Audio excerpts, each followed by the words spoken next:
Halo para penggiat K3. Nah, di video kali ini Kak Cideni akan membahas terkait dengan APD, alat pelindung diri. Nah, alat pelindung diri yang akan kita bahas di video ini adalah sarung tangan.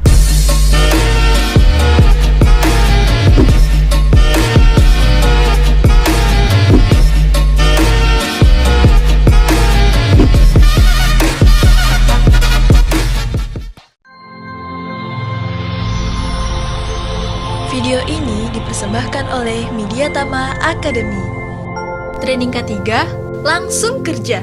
Berbicara mengenai APD, alat pelindung diri, itu diatur di dalam regulasi pemerintah Permenaker nomor 8 tahun 2010. Regulasi ini ya mengatur terkait dengan alat pelindung diri yang disingkat dengan APD adalah suatu alat yang mempunyai kemampuan untuk melindungi seseorang yang fungsinya mengisolasi sebagian atau seluruh tubuh dari potensi bahaya di sebuah tempat kerja. Kalau kita berbicara mengenai APD, banyak ya, dari safety helmet, lalu ada masker, ada earplug, earmuff, ada sarung tangan, safety shoes, dan masih banyak lagi. Untuk video kali ini kita akan bahas mengenai sarung tangan atau pelindung tangan. Berdasarkan Permenaker nomor 8 2010, alat pelindung tangan fungsinya adalah pelindung yang berfungsi untuk melindungi tangan dan jari-jari tangan dari pajanan api, suhu panas, suhu dingin, radiasi elektromagnetik, radiasi mengion, arus listrik, bahan kimia, benturan, pukulan, dan tergores, terinfeksi zat patogen berupa virus atau bakteri, dan jasad renik. Jenis pelindung tangan terdiri dari sarung tangan yang terbuat dari logam, kulit kanvas, kulit atau kain berpelapis, karet, dan sarung tangan yang tahan bahan kimia. Nah, kebayang ya, kalau misalkan di sebuah tempat kerja, pekerjanya tidak menggunakan sarung tangan, padahal di sebuah tempat kerja tersebut ada potensi resiko terpajan oleh misalkan oleh api, oleh bahan kimia, atau ada potensi terpotong. Nah, ini sangat berisiko sekali buat para pengusaha. Ada banyak kerugian yang di sana. Coba kita lihat, simak video berikut ini. Pemirsa, seorang pekerja instalasi listrik di Manggarai, Nusa Tenggara Timur tewas akibat tersengat arus listrik saat sedang bekerja. Proses evakuasi tubuh korban dari atas tiang listrik berlangsung dramatis. Menurut polisi, korban dan rekannya akan menyelesaikan pekerjaan instalasi listrik di Kampung Maras. Namun nahas, saat pria 39 tahun itu akan menyambung kabel pada tiang jaringan yang terakhir, tubuhnya malah tersengat aliran listrik. Polisi menduga ketika menyambung kabel di atas tiang jaringan, korban tidak memakai alat pelindung diri. Bahkan saat itu korban tidak memakai sandal atau sepatu.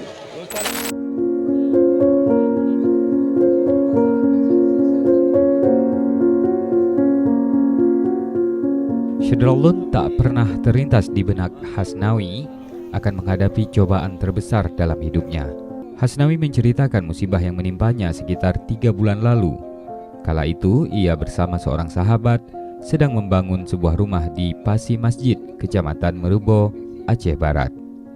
Tanpa disadari, rangka baja kuda-kuda rumah yang baru saja didirikan Hasnawi jatuh dan mengenai kawat telanjang listrik aktif yang sudah terpasang di rumah itu. Oke, nah dari video tadi kita bisa belajar pentingnya sebuah APD sarung tangan. Nah, bagi teman-teman semua, para pekerja atau para penggiat K3, pada saat kita memilih sarung tangan atau mau melakukan pengadaan sarung tangan, hal-hal yang harus diperhatikan bagi teman-teman semua atau bagi teman-teman procurement. Pertama, cek kebutuhan dari lapangan atau dari user. Caranya gimana, Pak? Mintain yang namanya HIRAK dulu. Hazard Identification, Risk Assessment, dan Risk Control. Di bagian mana atau aktivitas mana yang membutuhkan yang namanya sarung tangan. Kenapa? Karena yang namanya APD, alat pelindung diri, kalau kita lihat dari hierarki pengendalian resiko, itu adalah yang terakhir ya. Di video sebelumnya kita sudah belajar tuh mengenai HIRAK ya. Ada yang namanya pengendalian resiko itu eliminasi, substitusi, rekayasa engineering, administrasi, dan APD. Nah, APD atau sarung tangan ya, yang kita bahas di video ini itu adalah perlindungan yang terakhir. Nah, itu yang teman-teman harus ketahui. Jadi, kita mintain dulu di mana aktivitas yang membutuhkan sarung tangan tersebut. Agar apa? Agar tidak boncos. Jadi, kita harus tahu dulu nih aktivitinya apa, ya. Lalu kita bisa melakukan pembelian. Yang kedua, ketika kita melihat atau mengidentifikasi kebutuhan APD sarung tangan, hati-hati juga nih, sarung tangan kalau secara umum kan ada terbagi menjadi 4 ya. Secara umum nih ya, ada sarung tangan kain, sarung tangan kulit, ada sarung tangan dari karet, dan sarung tangan yang lain, jenis-jenis yang lain ya. Itu teman-teman harus ketahui dulu ya. Nah, kalau kita berbicara mengenai pengadaan barang dan jasa, untuk melakukan pembelian, kita harus cek dulu yang namanya cek gudang atau stock of name. Dari stock of name tersebut, kita akan tahu berapa sih kebutuhan sarung tangan yang harus kita sediakan di gudang atau kita harus standby-kan agar user bisa langsung pakai atau teman-teman di lapangan bisa langsung pakai. Lalu, ketika kita tanyakan itu, lalu nanti bagian procurement atau bagian gudang atau bagian logistik juga akan tahu nih berapa minimum sarung tangan yang harus kita butuhkan untuk kebutuhan APD sendiri. Berikutnya, ya, ketika sudah tahu nih kebutuhan dari sarung tangan APD ini, yang berikutnya yang harus kita lakukan adalah pemilihan vendor. Nah, disinilah ya, kalau teman-teman mau melakukan pembelian, pastikan ada standar pemilihan vendor atau kualifikasi vendor yang memang cocok untuk di sebuah perusahaan kita. Ya, bisa jadi untuk pemilihan vendor dilihat dari harga, dilihat dari pengalaman, dilihat juga bisa juga dari referensi, bisa. Ya, atau yang paling penting lagi adalah kita harus pastikan nih ya mengenai legalitas dari si vendor tersebut. Kenapa? Karena ya namanya vendor kan banyak yang XXX gitu kan ya. Yang menyalahi aturan dan lain-lain. Vendor yang tepat untuk membeli sarung tangan atau APD ini, pastikan selain legalitas perusahaannya, kita harus pastikan juga kualitas atau sertifikasi pengujian terkait dengan sarung tangan ini. Ya, jadi ketika pemilihan vendor, kita harus minta nih, ada nggak hasil dari pengujian lab atau pengujian dari Balai K3 atau Balai Hiperkes ya, yang memastikan atau lab-lab independen ya, yang memastikan sarung tangan yang dijual ini adalah sarung tangan yang standar buat teman-teman semua. Dan yang berikutnya adalah ya jaminan original ya, atau misalkan kalau tidak standar atau sudah expired atau apa bisa dikembalikan. Nah, itu teman-teman harus pastikan dulu. Jadi di kontraknya harus tertuang jelas, apalagi kalau belinya banyak. Tapi kalau belinya cuma 1-2, nah teman-teman bisa melalui Tokopedia atau melalui Shopee atau melalui apa yang e-commerce yang menjual sarung tangan. Atau teman-teman bisa cek di bagian deskripsi ya, ada link yang saya tautkan di sana ya. Superior has helped us by allowing and providing additional information before the actual sales event. It's one thing to sell a product, it's another thing to help the customer choose the right product and then get to the point where you can provide that customer that product in a cost-effective manner. I love working with Superior Glove because everyone's really friendly and they know what they're talking about and they get everything done for me very, very quickly and on form. Working with Superior Glove is really great because other companies just want to sell you a product and all they care about is giving you the money, whereas Superior Glove's been great for working with me on each job, what we need, and having patience and understanding. Superior Glove has been fantastic.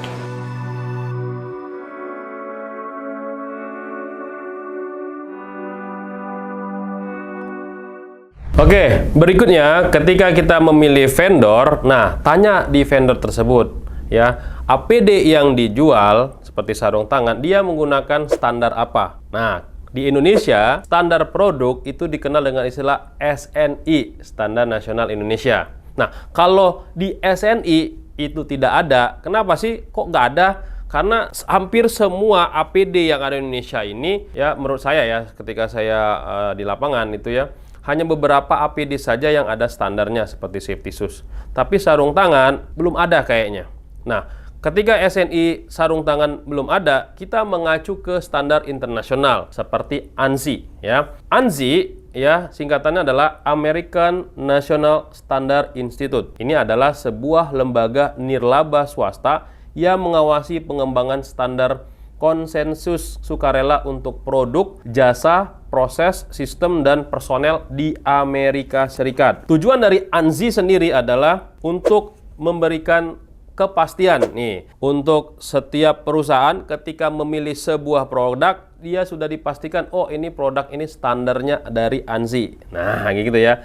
Jadi kalau teman-teman memilih APD, dia pakai standar apa? Ada juga standar IEC ya, dan standar-standar yang lain. Nah, pastikan itu ya teman-teman semua, dia mengikuti standar yang mana. Nah, kalau teman-teman memilih sarung tangan, biasanya di dalam sarung tangan atau di bagian luar atau di bagian bungkus sarung tangan itu akan terlihat standarnya. Nah, seperti ini nih ya, di bagian dalam sarung tangan itu tertulis ANSI ya. Jadi standarnya ini adalah standar internasional ya dari Amerika. American National Standard Institute. Di sini tertulis ANSI A5 cut. Jadi ini bisa untuk menahan potong. Lalu ANSI 5 heat, berarti bisa untuk menahan panas. Ya. Nah, sarung tangan ini sendiri memiliki spesifikasi ya. Pertama, andalannya adalah bisa menahan suhu ya. Suhu panas itu maksimum 320 derajat Celcius atau 608 Fahrenheit. Dan ini juga bisa menahan perlindungan potong itu 360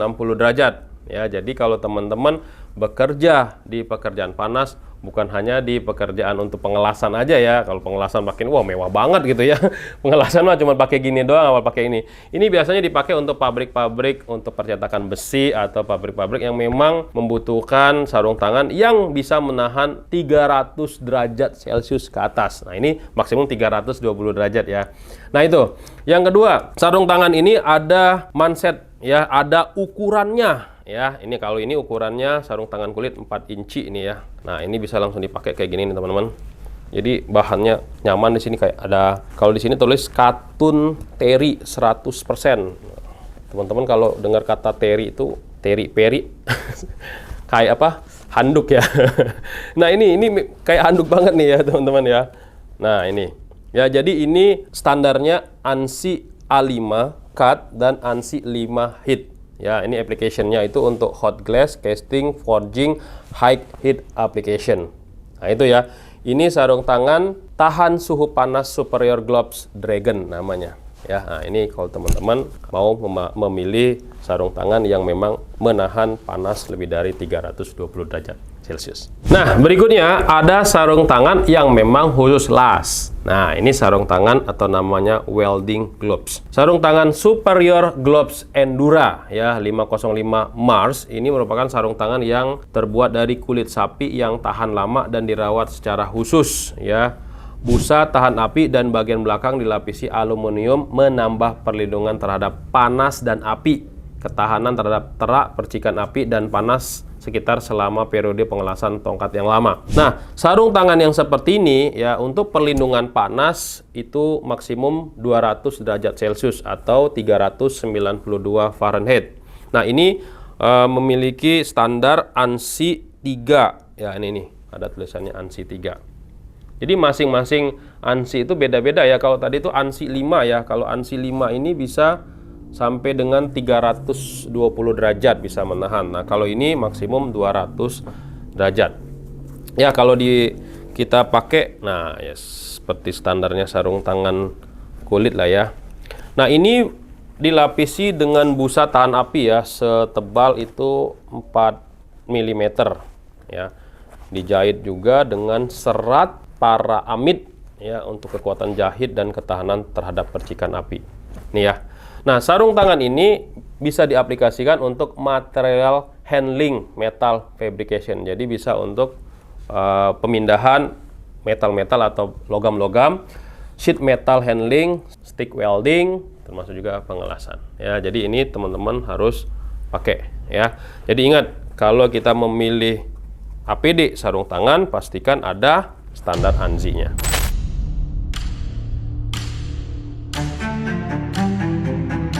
Working underground with explosives is quite a unique job. We work underground, I do 12-hour shifts. The environments are pretty harsh, but you get used to it.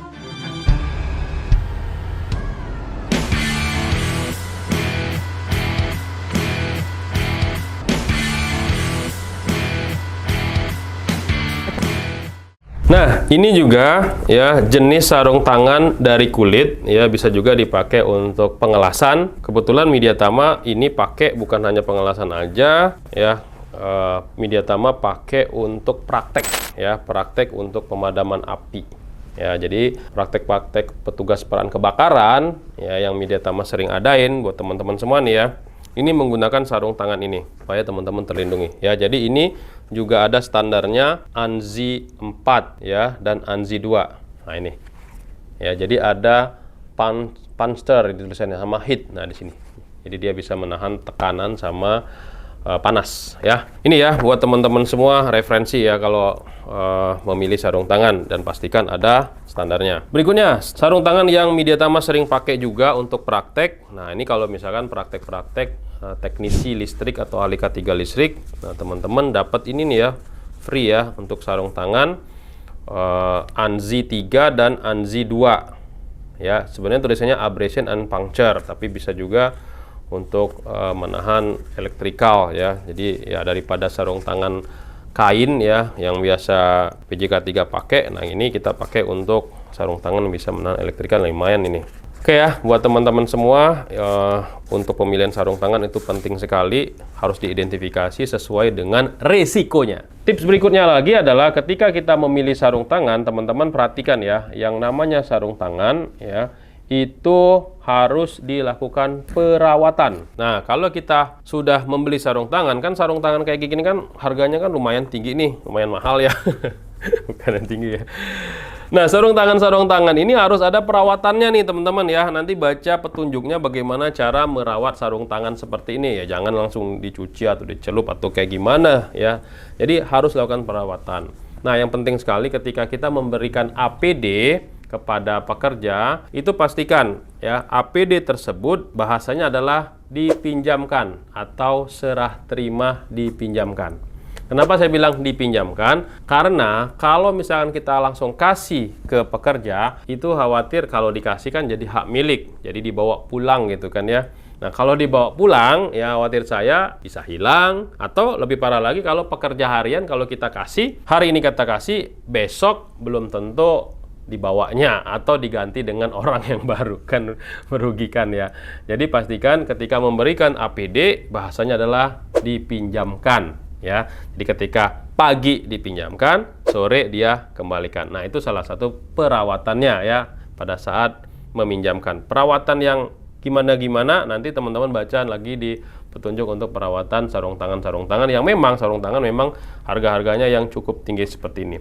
Ya, contohnya jangan juga ditempatkan sembarangan, misalkan ditaruh di lantai di mana, taruh ke tempatnya yang memang khusus untuk sarung tangan. Oke, itu adalah tips buat teman-teman semua dalam melakukan pengadaan atau pembelian sarung tangan. Saya ulangin ya. Yang pertama, yang teman-teman harus lakukan adalah pastikan ya teman-teman membaca dulu regulasinya Permenaker nomor 8 2010. Yang kedua, ya identifikasi kebutuhan di lapangan. Nah, ini lihat dari Hazard Identification, Assessment and Risk Control. Lalu yang ketiga, cek stok. Ya, stok di gudang ya, minimum stoknya berapa. Yang keempat, pemilihan vendor. Nah, pemilihan vendor yang tepat untuk pemilihan pembelian APD ini ya. Minimal ada 3 atau 4 vendor. Yang pasti pemilihan vendor tersebut pastikan legalitasnya, lalu harganya, kualitasnya, jaminannya ya. Bahkan ada kalau misalkan ada yang bermasalah bisa diretur dan lain sebagainya ya. Yang kelima ya, selain minta ke vendor terbus jaminan, minta juga hasil pengujian dari si sarung tangan ini ya. Pasti ada dong kalau memang distributor itu adalah distributor yang resmi ya. Yang terakhir adalah perawatan dan inspeksi rutin terkait dengan APD tersebut. Dan terakhir, pada saat melakukan serah terima harus ada buktinya dan harus sesuai dengan standar perusahaan. Kalau memang hilang ya diganti ya oleh si pekerja. Oke, itu aja pembahasan terkait dengan sarung tangan. Buat teman-teman semua para penggiat K3, kalau emang video ini adalah video yang menarik, silakan di-share ke teman yang lain. Ingat, di-subscribe, like ya, supaya teman-teman semua, dan nyalakan loncengnya ya, supaya teman-teman semua dapat informasi yang lebih banyak lagi terkait dengan K3. Salam safety.